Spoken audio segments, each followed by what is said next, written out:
It was a night of relentless rain in Langsa, Aceh, where the downpour pounded the streets, turning them into rivers. The usually bustling town was eerily quiet, with people taking refuge in their homes. But amidst the storm, a lone figure moved through the streets, a frail old woman, her thin frame almost lost in the torrent. This place, it feels familiar, but... Her voice was barely more than a whisper, lost to the wind and rain. She continued her slow, unsteady walk, her clothes clinging to her like a second skin, soaked through and through. She looked fragile, as if a single gust might blow her away. After what seemed like an eternity, the old woman came upon a house. She stopped, staring at it intently, her eyes tracing the structure from top to bottom, from one side to the other. This house. There was something in her tone, a mix of recognition and confusion. She stepped closer, her movements deliberate yet uncertain.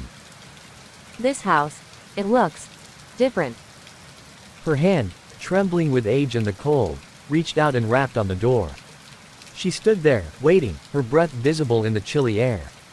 From inside, a voice responded. Who's there? I. The old woman hesitated, her mind seemingly lost in a fog. For a moment, she seemed lost, struggling to find the words. She knows the person behind the door won't open the door for her. She needed to find the right words to pierce through the barrier of wood that separated them. No, this is not right. He won't open the door. I know how to say this. I remember. She gathered her strength and knocked once more, this time with a softer, more deliberate touch.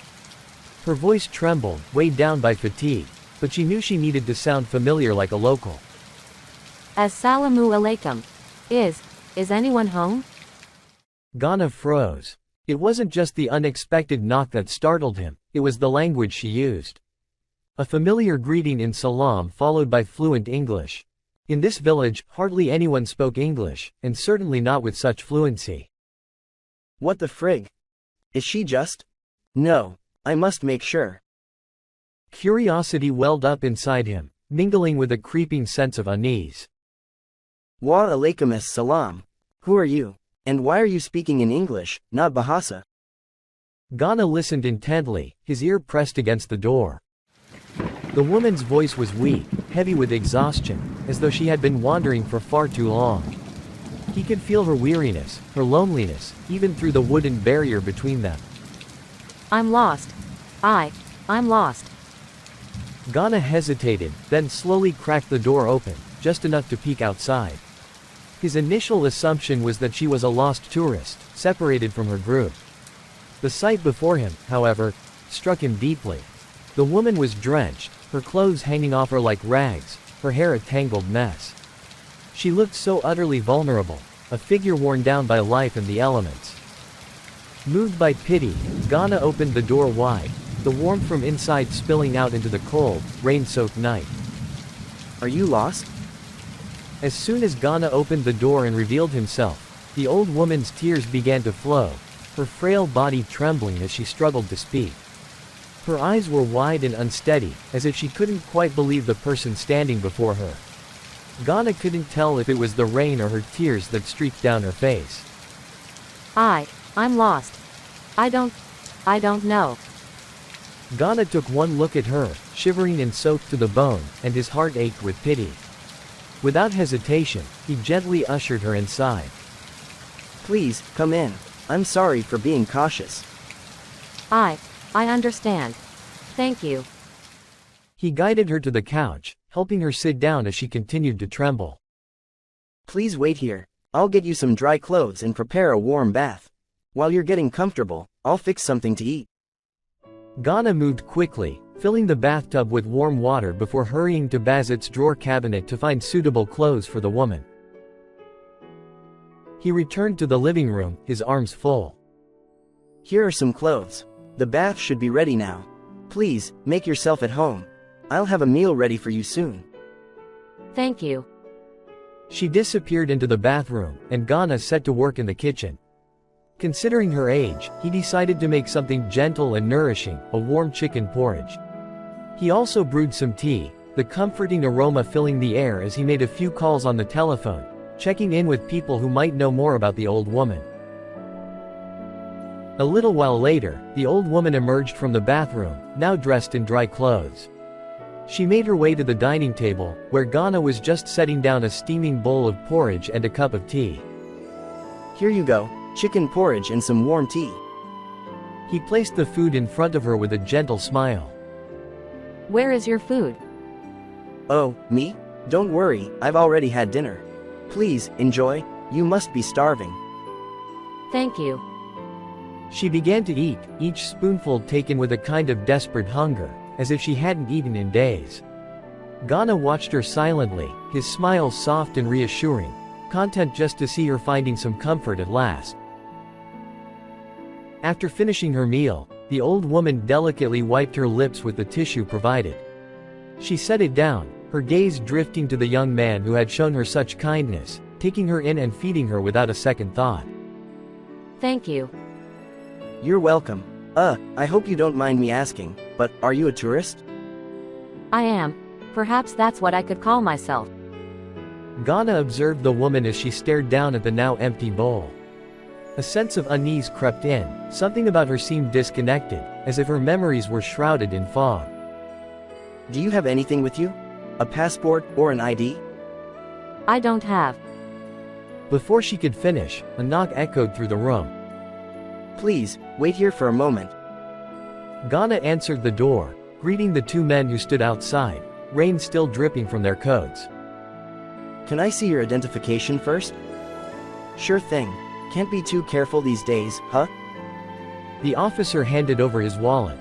Ghana's eyes immediately flicked to the badge inside, the metal catching a brief glint of light.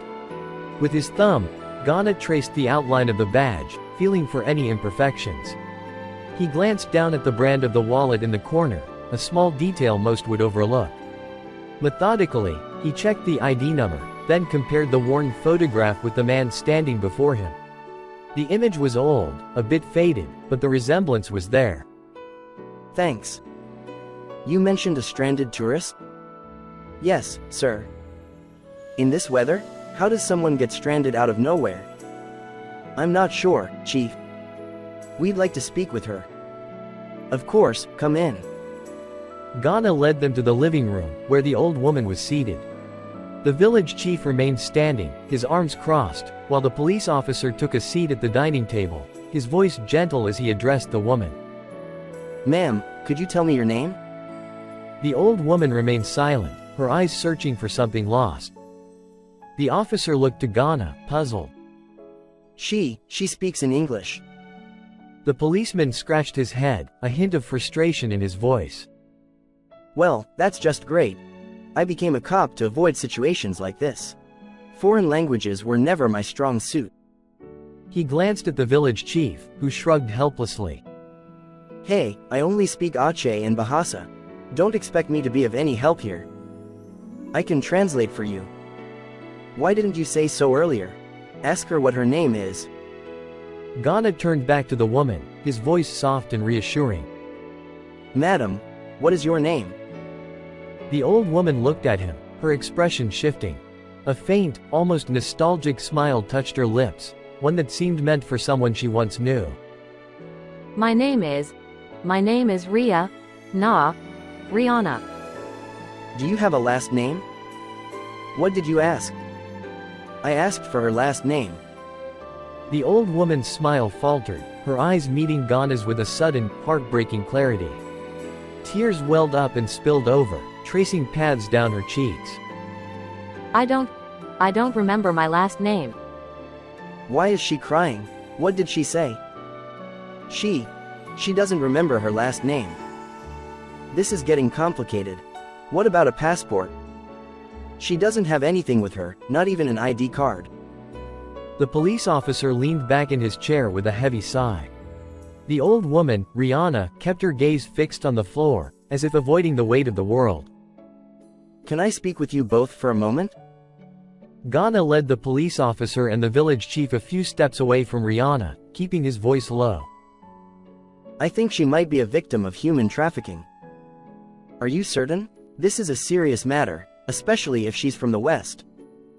If that's true, we'll need to get immigration involved. But in the meantime, we might have to place her in the nursing home. The nursing home here is more like a prison than a place of care. What choice do we have? We need time to investigate this trafficking issue.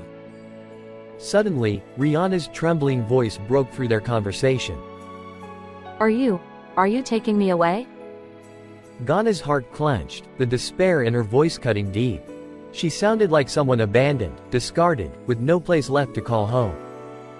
No, madam, no one is taking you away. What did she say? She stays here. Do your investigation, but she stays here. I'll take care of her. This is serious, Ghana. We might be looking at a case of human trafficking. Possibly, but there's also a chance she was left behind by the family she came with, or they got separated somehow. That's a fair point. Before jumping to conclusions, I'll check for any missing person reports. For now, it seems everything's under control. If I need anything more, I'll be in touch. Thank you, sir. Chief. I'll check in on you from time to time. After the police officer and the village chief left, Ghana returned to the dining table, where Rihanna still sat, her hands resting uneasily in her lap. Madam, why don't you come sit on the couch?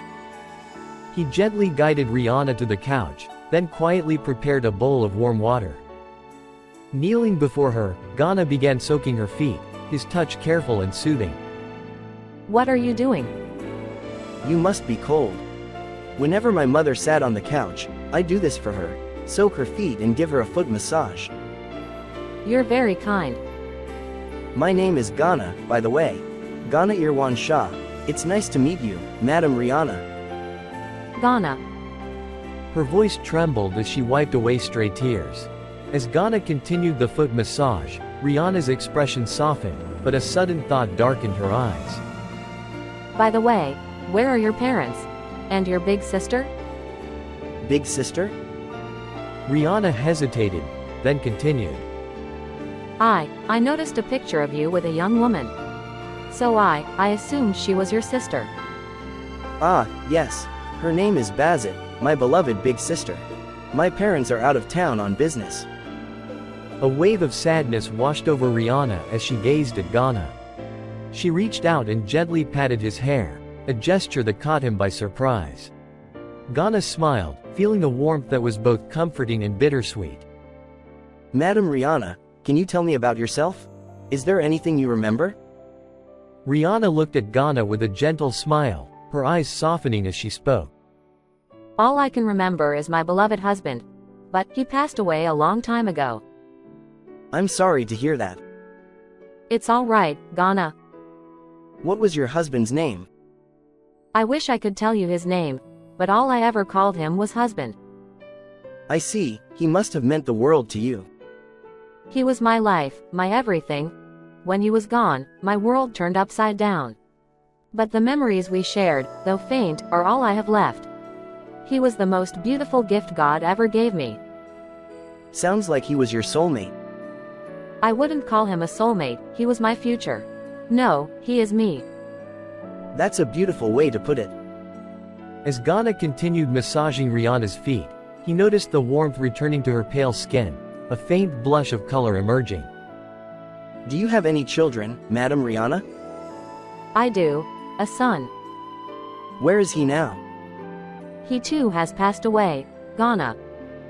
I'm so sorry, I didn't mean to bring up painful memories. Rihanna chuckled softly, her smile warm but tinged with sorrow. It's all right. Thanks to you, I'm remembering things I thought I'd lost. My son was a doctor, he was so determined to save lives. You must be so proud of him.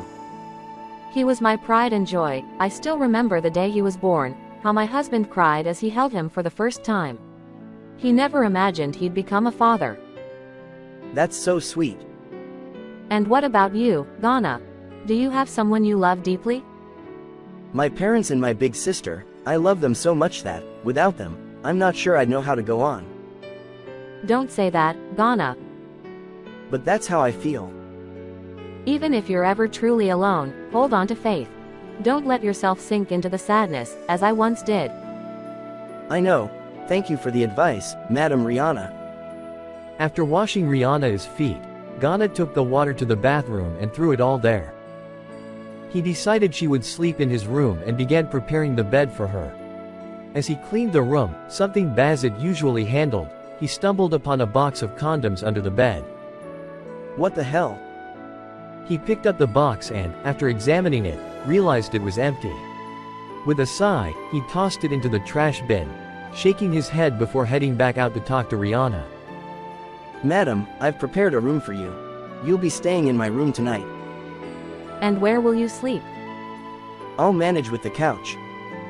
Couldn't you stay in your parents' room? Well, their room is off limits for me. I understand. Allow me to assist you, Madam Rihanna. Ghana gently helped Rihanna rise from the couch. Her frail frame was delicate, almost as if a gentle touch might shatter her bones. She was chillingly cold to the touch.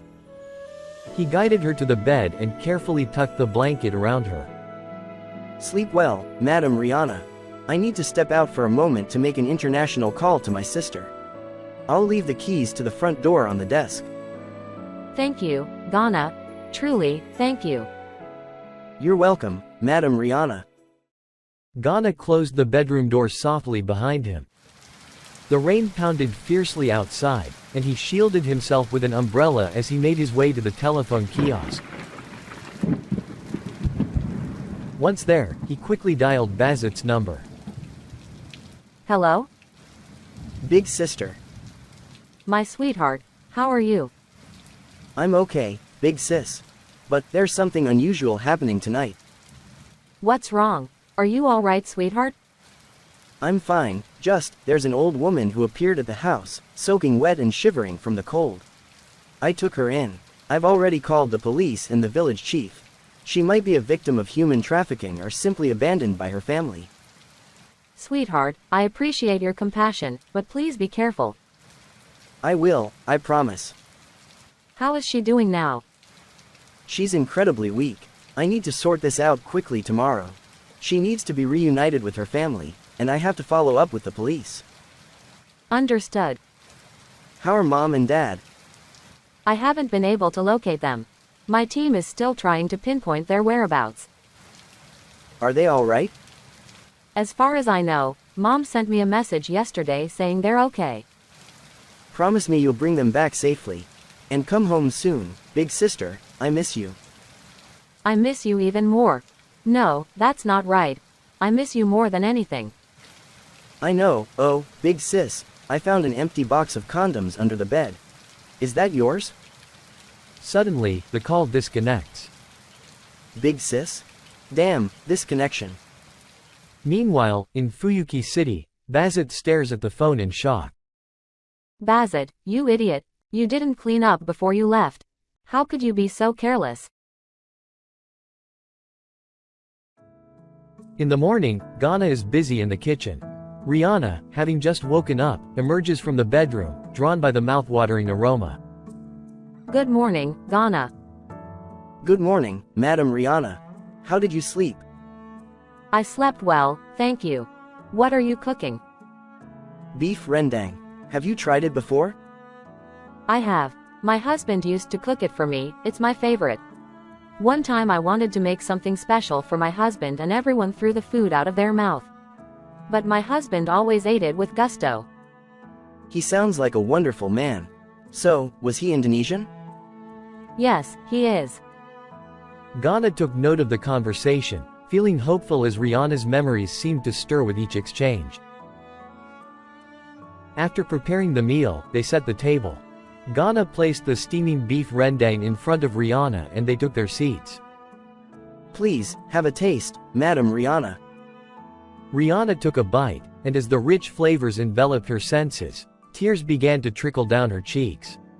The taste was a perfect echo of her past. This is exactly how I remember. Really? Rendang has different regional styles, Aceh, Padang, and Java. This is Aceh-style rendang, which uses a variety of spices to enhance its flavor and aroma. So, I guess your husband must be from Aceh? I believe he was. I see. They continued their breakfast in a comfortable silence, savoring the meal. After they finished, Ghana busied himself with cleaning the dishes, but he soon realized Rihanna was nowhere to be found. He searched the living room and bedroom but found no sign of her. When he ventured into the hallway, he spotted Rihanna standing in front of his parents' door. She stared at it wistfully, her face etched with sorrow and sadness. Madam Rihanna? Oh, Ghana. I apologize, I was just wandering around. It's all right. That door leads to my parents' room. It's off limits, even for me. I understand. I'm sorry for causing any trouble. I was just trying to stretch my legs. It's okay, Madam Rihanna. You haven't caused any trouble. Ghana, could I see some of your photographs? Maybe an album? Of course. Let's head to the living room. They settled into the living room, where Ghana carefully laid out a collection of photo albums for Rihanna. Here's me when I was little. And this is my beloved big sister. You were such a cute child. Really? Haha, thank you, Madam Rihanna. There are so many photos of you. My mom loves to capture every moment. She's always been keen on preserving our memories. As Rihanna flipped through the pages, her eyes grew misty. She traced her fingertip over each photograph, lingering on Ghana's smiling face. Observing her, Ghana gently asked, Do you miss your family, Madam Rihanna? I do, I miss them deeply. I'm the only one left now. I had a sister left, but I don't think she's alive anymore. Everything seems to collapse in the blink of an eye. It all happened so suddenly. Ghana's heart ached as he realized that Rihanna was not a victim of human trafficking. He needed to update the police about his findings. Madam Rihanna, I need to step out for a bit. Will you be all right alone? Where are you going? I have something to take care of. As Ghana began to rise, Rihanna's frail hand reached out and grasped his. Her touch was so gentle that he barely felt it. He paused, looking back at her. Ghana, may I say something before you go? Ghana returned to his seat and looked at her with concern. Of course, Madam Rihanna. Rihanna took a deep breath, gathering her courage. I want to thank you for everything you've done for me. I can't express enough how grateful I am. In your presence, I've found a home. A place where I can return to. You've made me feel so loved and alive again, reminding me of the blessings in my life. I have no regrets, no remorse. Thank you, Ghana. You are God's most beautiful gift. With a tenderness born of deep gratitude, Rihanna cupped Ghana's face and pulled him into a gentle embrace. She pressed a soft kiss to his forehead, her tears flowing freely as she did so. Ghana welcomed the embrace, understanding that Rihanna's gestures were expressions of her heartfelt gratitude, a reflection of the love she missed so dearly. After a moment, Rihanna released him, her grip softening. Thank you so much, Madam Rihanna. With a trembling hand, Rihanna removed a ring from her finger. The deep blue gem gleamed softly, it was Alexandrite. Ghana recognized it immediately and assumed it was her wedding ring. She placed it in his palm and closed his hand around it, her grasp surprisingly firm for someone so frail. Madam Rihanna, I can't accept this. Please, Ghana, I beg of you, accept it. Her plea was so earnest that Ghana couldn't refuse. He nodded and closed his fingers around the ring, the weight of her trust settling in his heart. Thank you, Madam Rihanna. I will treasure it always. I pray that the woman who receives this ring will be the happiest in the world. She will love you with all her heart. Ghana carefully tucked the ring inside his wallet, placing it in an inner pocket where it would remain safe, hidden from sight. The old woman patted his head gently, her touch warm and comforting. Ghana smiled softly at her before standing up, ready to leave but feeling the profound weight of the moment in his heart. I'll be back as soon as I can, and I look forward to sharing many funny stories with you about my family and our travels. I'll be waiting. Ghana, take care. Ghana smiled warmly at her. Assalamu alaikum. Wa alaikumussalam. Ghana stepped outside, making his way briskly toward the chief of the village's house.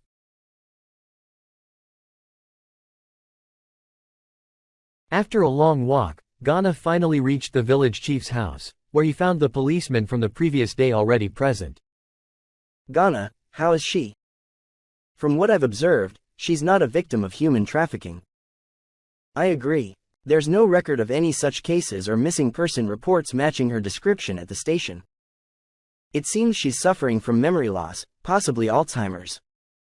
This is troubling. She couldn't remember much of anything. I did some digging, and from the bits of her story that she could recall, it seems her husband was from Indonesia, Aceh, specifically. She mentioned having a son, but it sounds like she lost all her relatives, most likely passed away. Maybe she tried to return to Indonesia and ended up here, losing everything along the way. Perhaps she thought her husband was still alive and came searching for him? That could be it. Whatever the case, she needs medical attention. Let's meet with her. If we can get the right people involved, we might be able to find her a place in a good nursing home in Medan.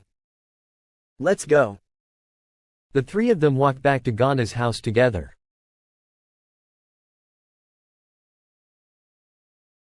When they arrived, Ghana quietly opened the door.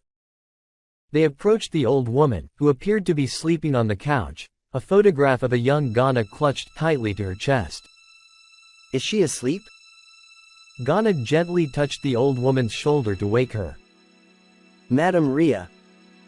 His words faltered as his eyes widened in shock. What's wrong? She's gone.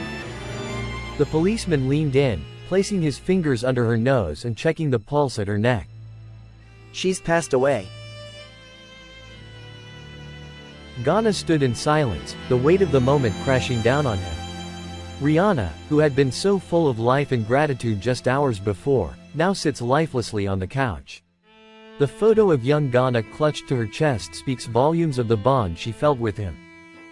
The warmth of their conversations, the heartfelt thank yous, and the moments of shared laughter are overshadowed by a sudden, overwhelming grief.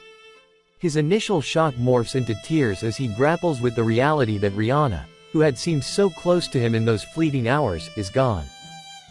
I will go get the ambulance. I'll get some people to help. Ghana didn't respond. He moved closer to Rihanna, his heart heavy. The photo album that had once been a source of nostalgia now lies open on her lap, its pages stained with the tracks of her final tears. The photograph of young Ghana, which she had clutched so tenderly, is damp with her lingering gratitude. The old woman's face is serene, a delicate expression of contentment etched onto her features. Despite the sadness of her passing, there's a sense of peace, as if she had found solace in the brief time. The photo album, the dried tears, and Rihanna's peaceful expression become symbols of gratitude that, despite its brevity, had brought a sense of completeness and calm to her final moments.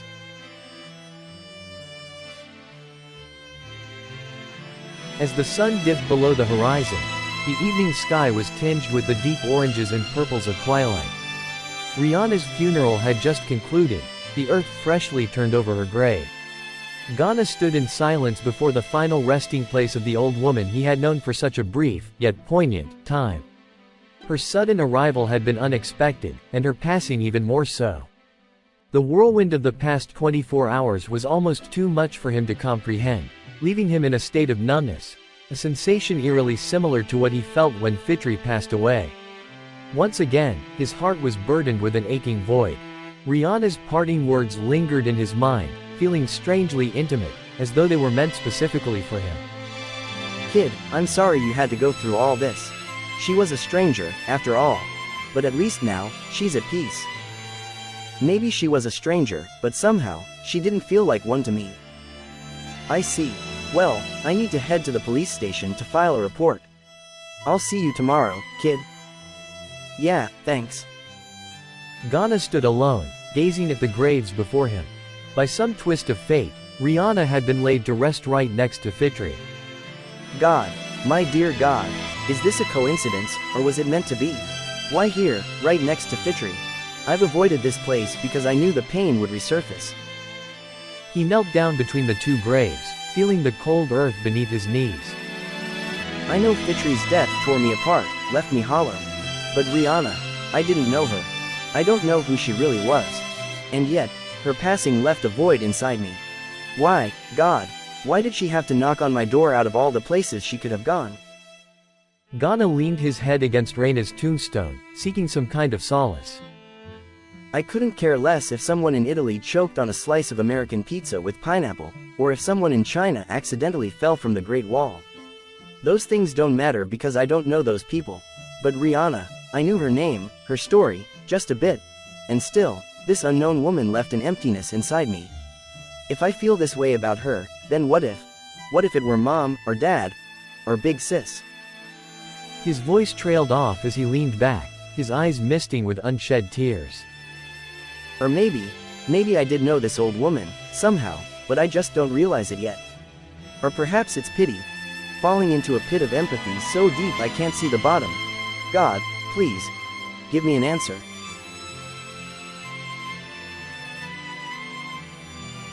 The scene shifts to Bazit, who stands in the lobby of a hotel, poised to leave for her next destination.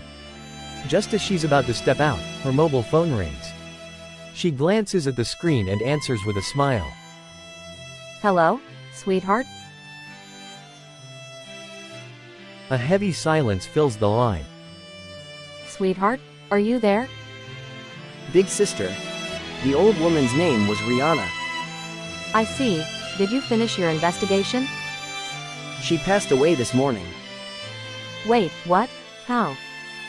I'm not sure. She came to me as if she needed help, and of course, I cared for her. This morning, after breakfast, we were looking through our family photo album. I left briefly to inform the village chief, and when we got back home, she was already gone. I'm confused. Sweetheart. Why did this happen to me? I mean, she was just a random woman, right? I only knew a little about her, just fragments of her story, but it hurts. It hurts like when Fitri left me. Sweetheart, do you want me to come home? I wish, but you need to protect Mom and Dad. A thick silence hangs between them, each grappling with the weight of Ghana's words. Bazit takes a deep breath and decides to break it. Sweetheart, listen to me. We believe in God, right? Everything happens not because of coincidence, but because it's planned, I know. But why me? Maybe because you care. Think about it. What if she had never met you and just died alone on the side of the street? Would you have wanted that? No, of course not. That's why she was guided to you. The plan is for her, the test is for you. But why does it hurt so much inside? I don't know. But, sweetheart, was she happy? Out of nowhere, Ghana's voice breaks, and he bursts into tears. She smiled. She seemed content, as if she had reached her final destination. She made her peace, but I didn't even know her. I don't know who she really was. This is so frustrating. Sweetheart, listen to me. Stop focusing on your pain. Think about her. If you dwell on your own suffering, it will only grow. But that old woman, she was smiling, satisfied with her life, at peace with her death. So why are you crying? You should be happy for her. Because it feels like I lost someone. You haven't lost someone. You've gained a memory, a piece of her that will stay with you.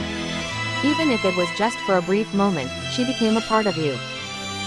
Ghana's sobs echo softly through the phone, a heart-wrenching sound that Bazit can only listen to. Though his tears aren't as bitter as when Fitri passed, Bazit knows the pain is just as deep, the wound just as raw.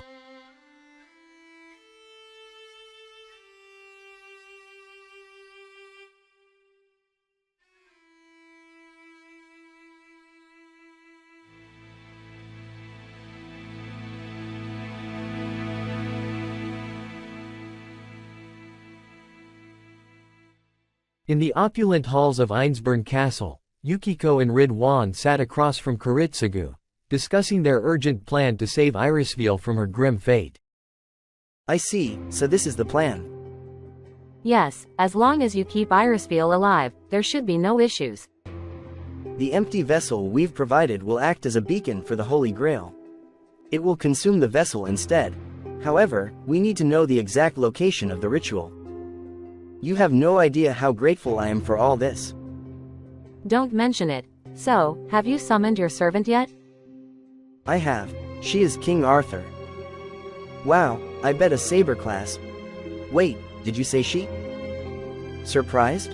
That was my reaction too. Wait, Arthur is a she? That's unbelievable. You can see her for yourself if you want, but make sure you don't stray beyond the East Wing. Why is that? I want to keep your presence here a secret. A few maids and that old man might already know, but there's no need for the entire household to find out. It's a covert mission. Alright, but I still want to see this female Arthur.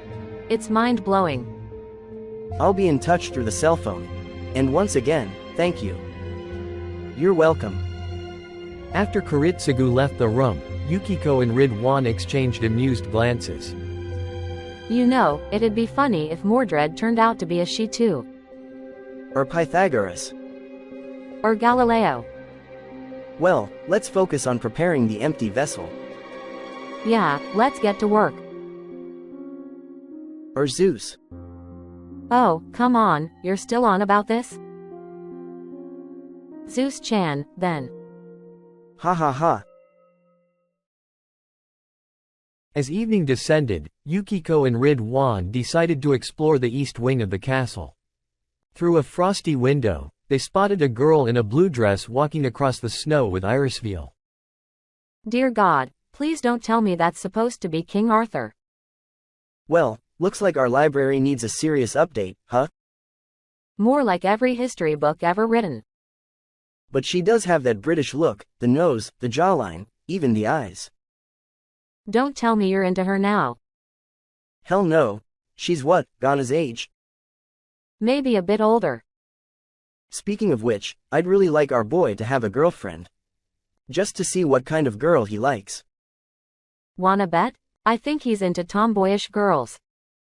I bet he's more into feminine, sister-like types. If you lose, we're moving to Japan. My cabin-style house is spacious, and the scenery is gorgeous. You don't mean you dislike living in our current house, do you?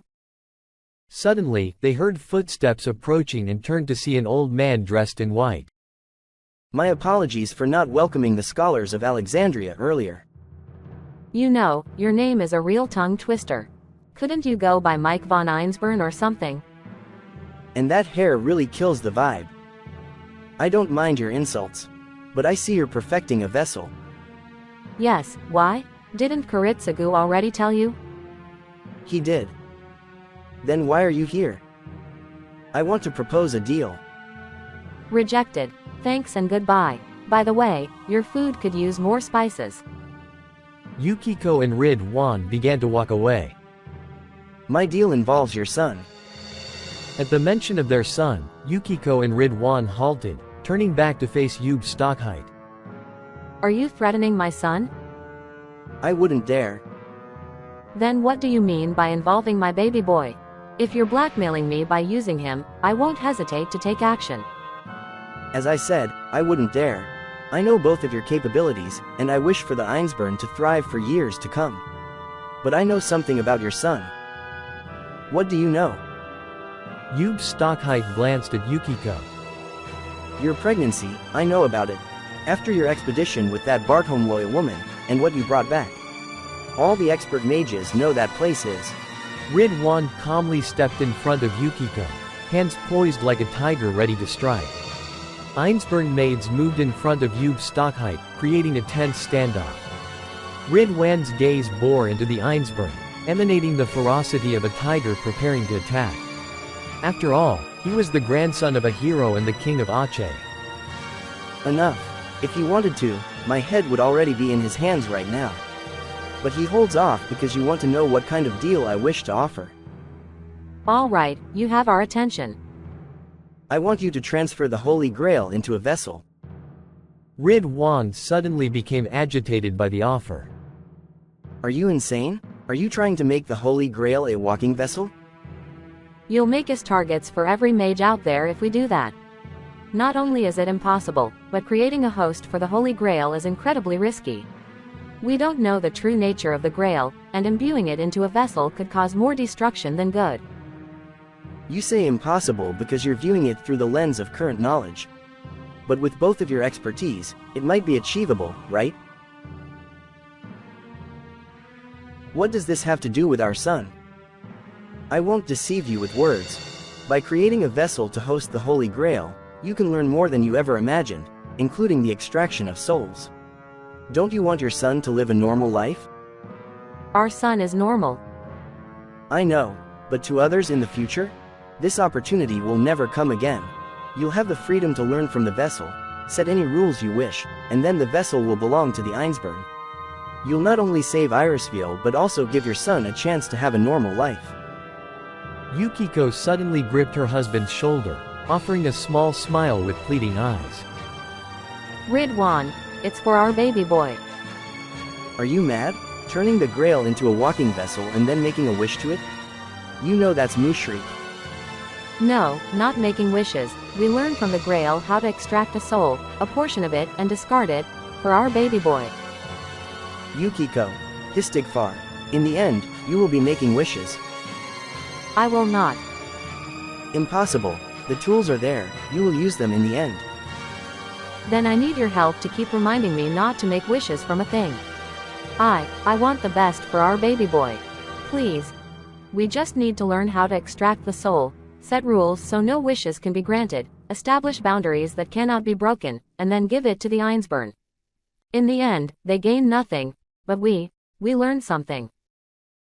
Ridwan looked at his wife, who was filled with desperation and love for their son.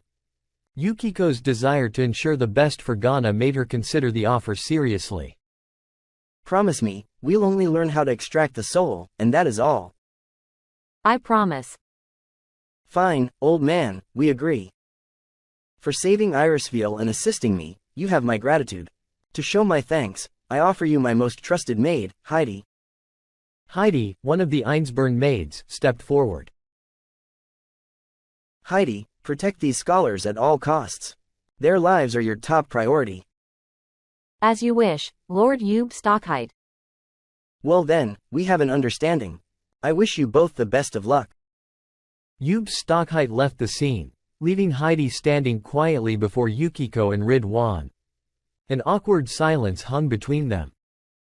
So, do you have picture of that Arthur changing clothes? Yukiko smacked Ridwan hard on the head, sending him crashing into the wall. Histigfar, you pervert.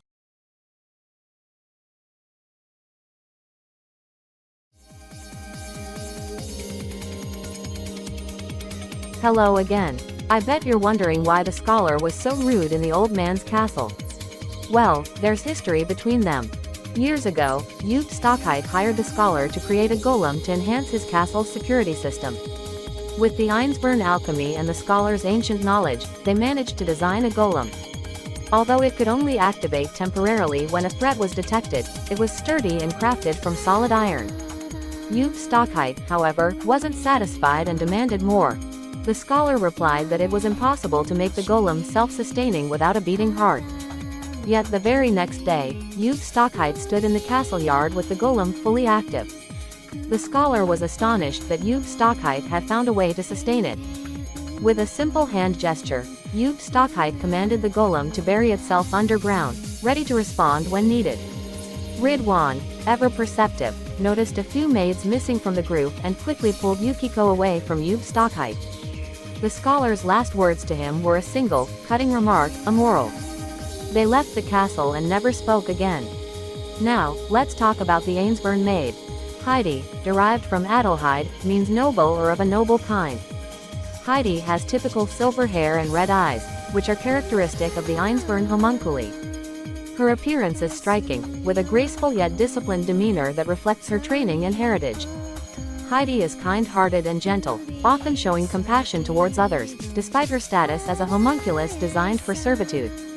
She possesses a quiet strength, both physically and emotionally, allowing her to remain calm and composed in the face of danger. Her dedication to her duties and her loyalty to the Einsburn family are unwavering. Heidi's hobby is embroidery, a skill she finds solace in. Creating intricate designs on fabrics allows her to express her creativity and serves as a form of meditation. Her embroidery work is renowned within the Einsburn household for its exquisite detail and beauty. Heidi wields a rapier, a weapon that complements her elegant and precise fighting style. She has undergone rigorous training to master the rapier, making her a formidable opponent in combat. Her fighting style emphasizes speed, accuracy, and agility, allowing her to strike with pinpoint precision. Oh, you must wonder what kind of benefit the scholar will get by accepting the deal with the old man. The scholar will have a place to study the vessel. Storing such a vessel is a huge risk, and Einsburn has the facility for it. That's all for now, see you in the next episode.